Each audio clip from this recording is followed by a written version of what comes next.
위축되고 너무 불안해. 안녕하세요. 소연아리 뮤지컬 배우 박소연입니다. 이번엔 무엇이 주인공인 나를 이렇게 만들었나 하는 질문에 대한 답을 찾아볼 순서입니다. 무엇이 주인공인 나를 이렇게 만들었을까?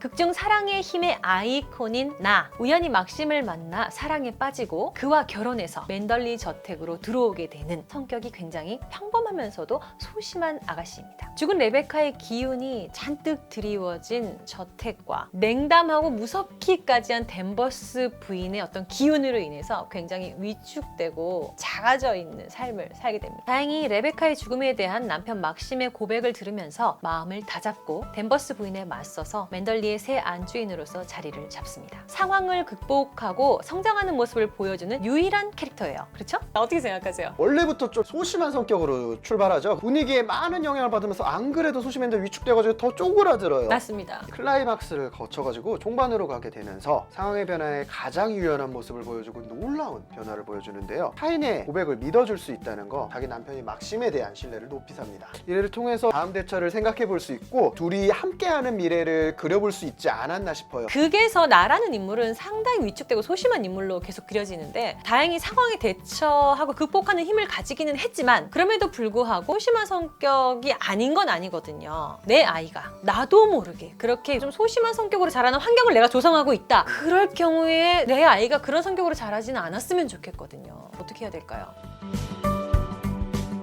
소심해도 괜찮아가 깔리면 아이가 잘 자랄 수 있는 것 같아요. 아이의 모든 걸 사랑하는 부모님이 근데 사랑 표현이 서툴러. 이게 아이가 소심하고 위축되는 게 걱정이 돼요. 아이를 사랑하니까. 그래서 아이가 위축되는 모습이 보이면 오히려 그러면 안 돼! 이러면서 세게 들어가는 경우들이 있거든요. 아이는 그 깊은 마음을 당장에 알기는 어렵거든요. 아이니까. 아이가 내 소심한 부분을 부모님이 걱정하는지 나 전체를 싫어하는지 잘 몰라요. 잘 전체를 공격하거나 싫어하는 줄 알고 소심해도 괜찮은데 너가 요러요러한 모습을 보이면은 엄마 아빠는 걱정돼서 요러요러하단다. 이런 식으로 조금 풀어서. 그럼 이것도 이거 감정을 말로 연결하는 그거인 거죠.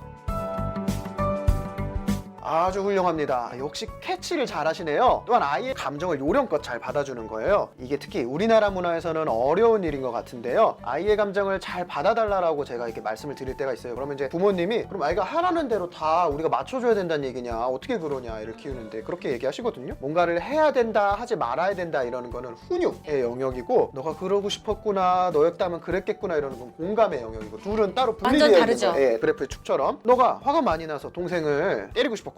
근데 동생이 맞아서 속상하대. 동생을 속상하게 하면 안 돼요. 이러면은 때리는 건 안 된다는 훈육도 있고 네가 그랬구나 하는 공감도 들어있고. 그렇죠. 이게 공감, 훈육을 분리해서 말하는 방법의 한 예예요. 얘기를 해야 되는데 네가 뭘 잘했다고 그러면은 이게 동생을 때리면 안 되겠구나가 아니라 다음번에 안 보이는 데서 때려야겠구나가 될 수도 있고 아주 안 좋거든요. 그래서 이런 걸 잘 분리해서 아이의 마음을 받아줄 수 있는 게 중요합니다. 아이의 마음을 받아줄 때 그런 것들을 분리를 해서 잘 받아줘라. 그렇죠. 네. 마음을 따로 일단은 이해는 해줘야죠. 훈육도 중요하지만 훈육만큼 중요한 게 그 전에 그 아이에 대해서 공감을 먼저 해주라는. 그렇습니다.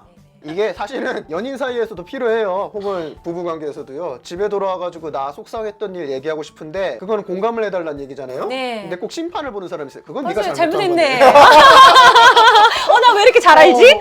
기분 탓이겠죠. 네. 제가 사실은 다음 질문에서 우리 아이가 사력 있고 공감 있는 아이로 크려면 어떻게 해야 하나요? 라는 질문을 하고 싶었는데 반성한 게 지금 우리 아이에 대한 생각을 하기 전에 내가 먼저 사력 있고 공감감 많은 엄마가 되어야겠다라는 생각을 했습니다. 뿌듯하네요. 저처럼 노력하지 않아도 절로 공감이 잘 되어지는 사력 깊은 아이로 크는 방법은 어디가 있을까요? 이게 본론이군요. 또 제가 대답을 해드려야죠. 네. 아이의 성향과 기질에 따른 맞춤 학습이 중요할 수 있겠습니다. 어려운 게 아니고요. 공부도 운동도 소위 뭐 운동신경이 좋은 아이, 공부 머리가 있는 아이 이렇게 다 나뉘잖아요. 그리고 아이의 적성에 따라서 우리가 사실 맞춤 교육은 이미 해왔어요. 유독 아이들은 실제로 감정을 읽는 게 어려운데 그런 공감 능력에 대해서 우리가 좀 엄격하게 대하는 것 같거든요. 높은 기준을 가져가지고 아이가 남들의 감정을 다 알고 너무 배려를 잘할 것이다라고 이미 생각을 해버려요. 아마 이기적인 아이로 클까봐 걱정을 많이 하셔서 그렇게 된 것 같은데 일단은 상황을 충분히 자세히 설명을 해주셔야 돼요. 아이가 내 의도를 다 알았겠지라고 보통 부모님이 많이 생각하시는데 막상 얘기해보면은 본론은 다 깨먹고 그래서 엄마가 화냈잖아 이 정도만 기억이 남는 경우가 있거든요. 너무 슬픈 그렇죠. 일이죠. 네. 네네. 그걸 다 설명을 해주시고 그다음에 리액션을 풍부하게 해주세요. 남의 감정을 아이가 먼저 배려했단 말이에요. 또는 이렇게 자기 걸 양보했어. 좀 멀리 일어날 일을 예측을 했어 아이인데도. 그때는 듬뿍 에너지를 담아서 칭찬해주세요. 뭘 잘했다라고 칭찬할 부분을 구체적으로 얘기를 해주면서요. 구체적으로 네가 이렇게 상황 파악을 이렇게 해서 그럴 거 알았구나. 왜냐면은 그냥 네가 너무 훌륭해 그러면 그것도 부담이거든요. 나는 뭐 딱히 훌륭한 거 안 아닌데. 했는데. 그러면서도 에너지를 듬뿍 담으라고 말씀을 드리는 게 칭찬은 좀 하신대요. 부모님께 여쭤보면은. 근데 막상 칭찬 어떻게 하세요? 재연해 보세요. 그러면 잘했네. 영혼 없는 리액션. 그것도 노력하신 건 알아요. 근데 이제 좀 쑥스러워도 많이 에너지를 담으시고 처음에 좀 팁을 드리자면은 처음엔 애들이 뭐래? 이런 느낌으로 오거든요. 아빠 하던 대로 해 이러면서 상처받으세요. 아버님 되게 어립니다. 나 안 해. 이러면서 선생님 하던 대로 했더니 민망했잖아요. 몇 번 하다 보면은 그걸 싫어하는 아이들은 없어요. 파이팅 하시고. 우리 아이를 사력 있고 공감력 많은 아이로 키우고 싶다면 부모님들이 리액션 장인이 되어서 그렇습니다. 구체적인 리액션을 하는 모습을 보여라. 지금처럼요. 그렇죠. 아, 그렇죠. 지금처럼. 네, 잘 보셨죠? 네, 칭찬받았네요.